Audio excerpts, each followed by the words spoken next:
2026년 전 세계가 하나의 질문 앞에 서 있어. 중국은 정말 괜찮은 걸까?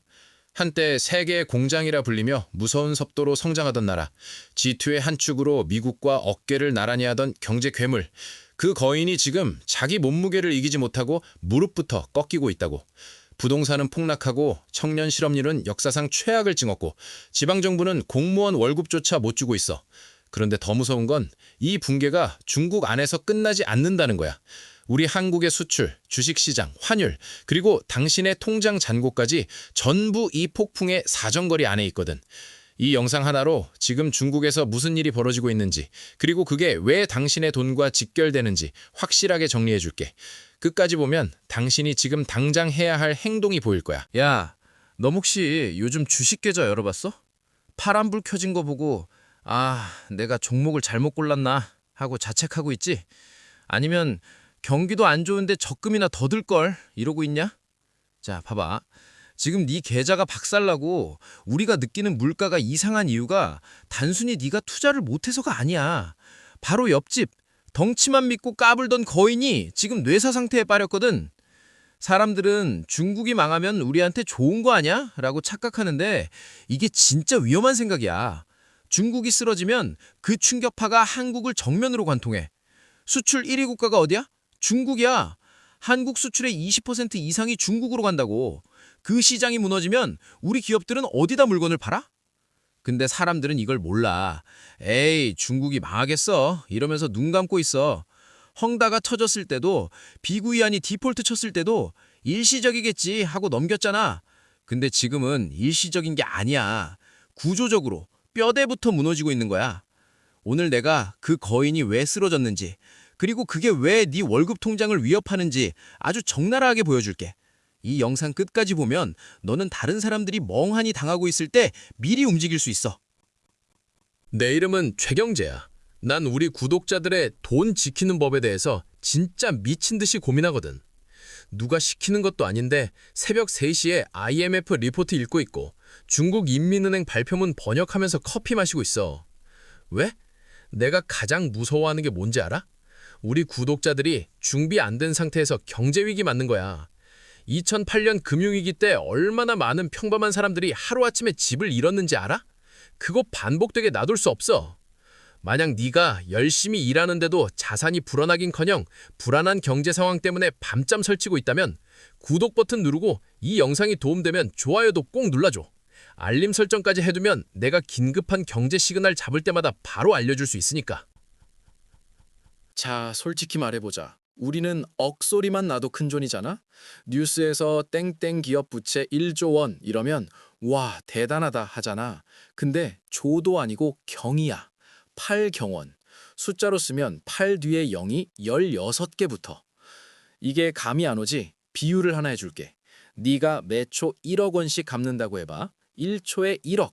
잠도 안 자고 밥도 안 먹고 쉬지 않고 갚아. 그래도 이 빚을 다 갚으려면 약 2만 5천 년이 걸려. 석기 시대부터 시작해도 아직 못 갚았어.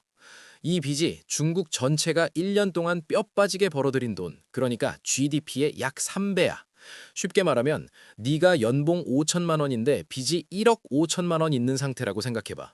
근데 문제는 이 빚이 건강한 빚이 아니라는 거야.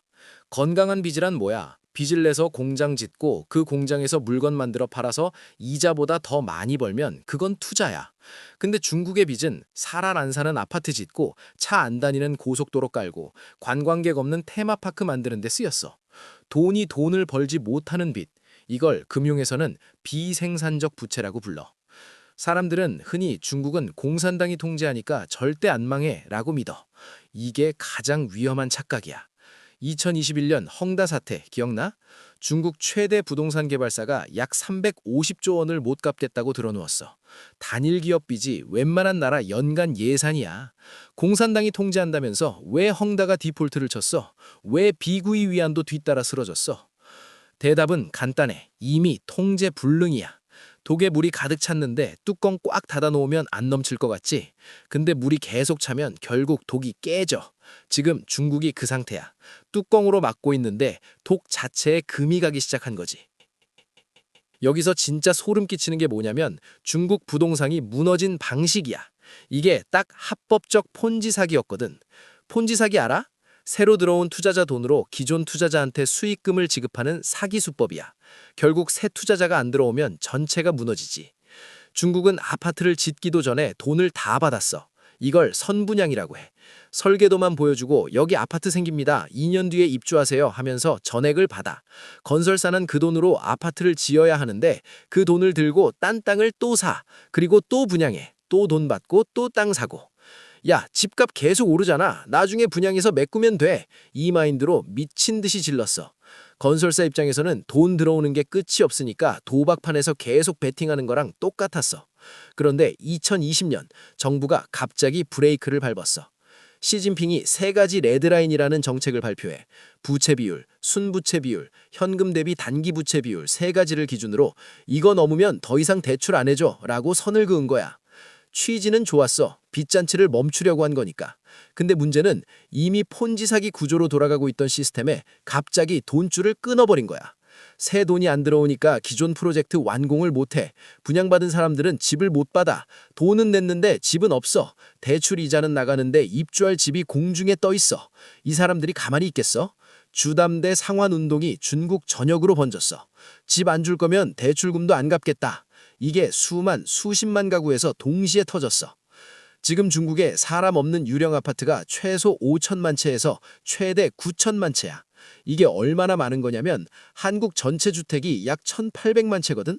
한국 같은 나라 3개에서 5대를 통째로 수용할 수 있는 집이 그냥 빈 집으로 썩고 있는 거야. 풀도 안 깎이고 엘리베이터도 안 돌아가고 유리창 깨진 채로 방치돼 있어. 이건 단순한 부동산 불황이 아니야. 국가적 규모의 자원 낭비이자 되돌릴 수 없는 경제적 재앙이야.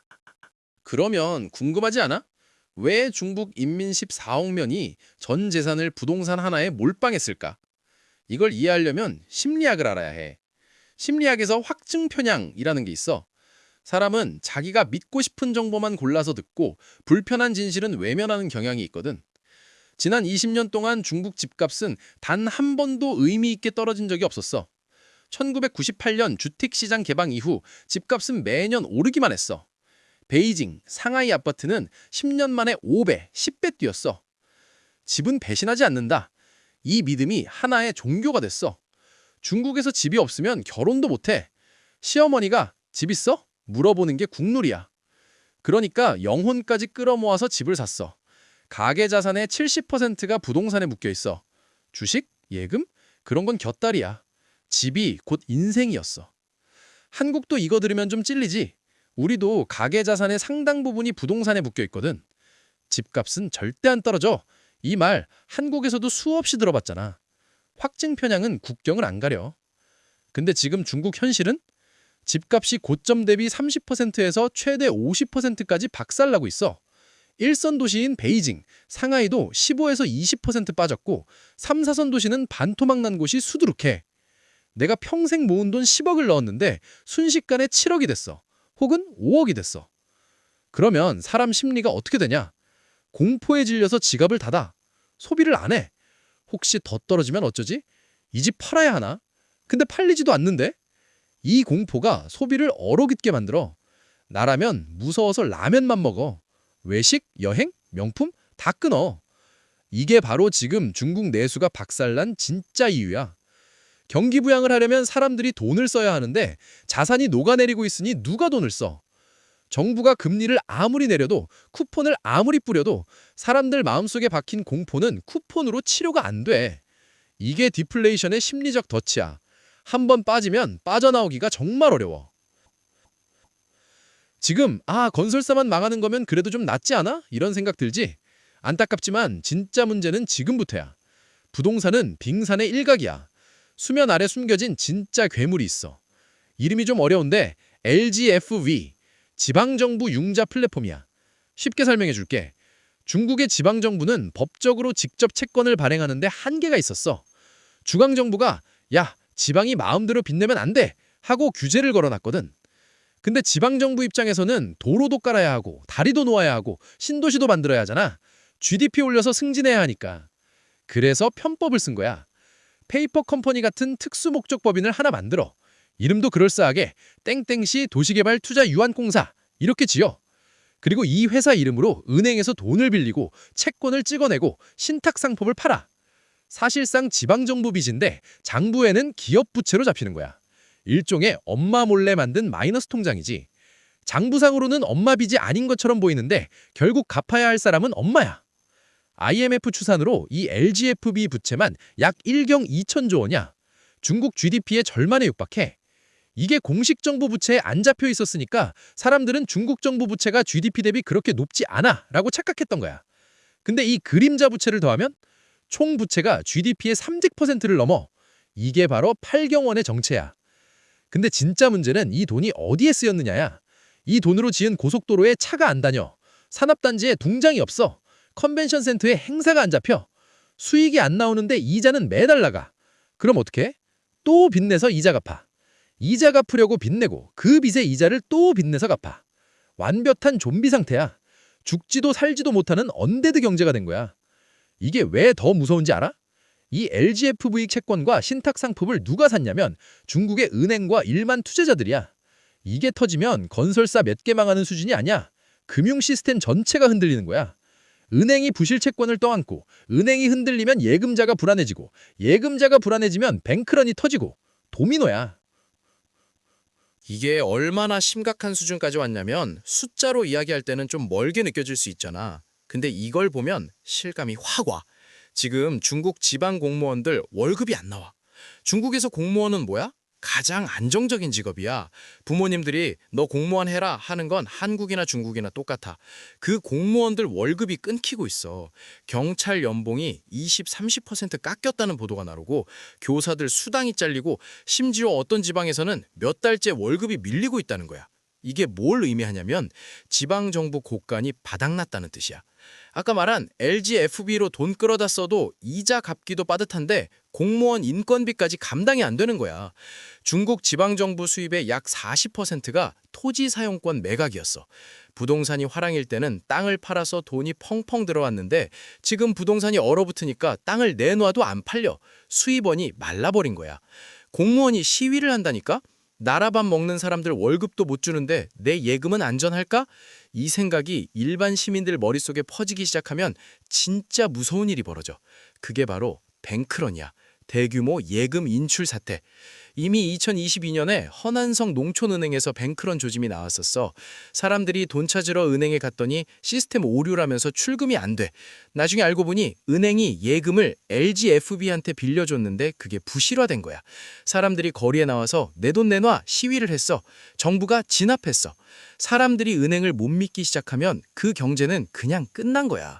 금융 시스템이라는 게 결국 신뢰로 굴러가거든. 내가 은행에 1,000만 원을 넣는 건 은행이 내 돈을 잘 보관해 줄 거야 라는 믿음이 있으니까야. 그 믿음이 무너지는 순간 모든 사람이 동시에 돈을 빼려고 뛰어가. 근데 은행은 네 돈을 금고에 고이 모셔놓고 있는 게 아니야. 대출해주고 투자하고 했으니까 모든 사람 돈을 동시에 내줄 수가 없어. 그러면 뱅크런, 은행 파산, 연쇄 파산, 금융 시스템의 신뢰가 무너지는 순간 어떤 부양책도, 어떤 금리 인하도, 어떤 대통령의 연설도 안 먹혀. 자, 여기까지 듣고 아이고 중국 쌤통이다 하고 웃고 있다면 당장 그 웃음 걷어. 지금부터가 진짜 네 이야기니까. 남의 집 불구경이 아니야. 불똥이 이미 네 집 이붕에 떨어지고 있어. 중국 내수에 물건이 안 팔려. 14억 인구가 지갑을 닫았으니까. 근데 공장은 멈출 수가 없어. 왜? 공장 멈추면 노동자 해고해야 하고 노동자 해고하면 사회 불안이 오고 사회 불안은 공산당 체제의 위협이 되니까. 그래서 공장은 계속 돌아가. 물건은 계속 만들어져. 근데 살 사람이 없어. 재고가 미친 듯이 쌓여. 그럼 중국 사장님들은 어떻게 할까? 야, 원가 이하라도 좋으니까 해외에 다 갖다 팔아. 이걸 경제학에서 디플레이션 수출이라고 해. 자국 내 디플레이션, 물가 하락 압력을 수출을 통해 해외로 전가하는 거야. 너 알리익스프레스, 테무에서 물건 사봤지? 990원짜리 USB 케이블, 3,000원짜리 블루투스 이어폰, 5,000원짜리 후드티. 말도 안 되는 가격이잖아. 그게 다 재고 밀어내기야. 원가 아래로 팔아서라도 현금을 확보하려는 거야. 공장 문 닫는 것보다 헐값에 팔아서 돌리는 게 그나마 낫다고 판단한 거지. 소비자 입장에서는 와 싸다 개이득이지. 근데 기업 입장에서는 지옥이야. 한국 철강 기업들 중국산 저가 철강에 밀려서 수출 단가를 못 맞춰. 한국 화학 기업들 플라스틱 원료를 중국이 덤핑으로 쏟아내니까 경쟁이 안 돼.